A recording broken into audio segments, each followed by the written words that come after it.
भावना का होना जरूरी है और भावना के लिए रिश्ते नातों की आवश्यकता है, क्योंकि किसी न किसी रिश्ते की जड़ से ही तो भावना पैदा होती है। इसलिए यदि मनुष्य सारे रिश्ते तोड़ देगा, अपनी भावना को त्याग देगा, तो फिर वो कर्म किसके लिए करेगा? अपने धर्म के लिए।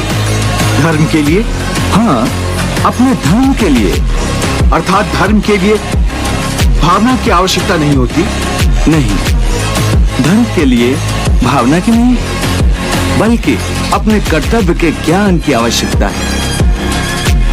इस बात की आवश्यकता होती है कि मनुष्य समझ ले कि उस परिस्थिति में उसका कर्तव्य क्या है। भावना तो कई बार कर्तव्य के रास्ते में आ जाती है, मनुष्य को कमजोर कर देती है। जैसे इस समय तुम्हारी भावनाओं के कारण तुम्हारे मन में जो मोह उत्पन्न हो गया है, वो तुम्हें कर्तव्य के रास्ते से भटका रहा है।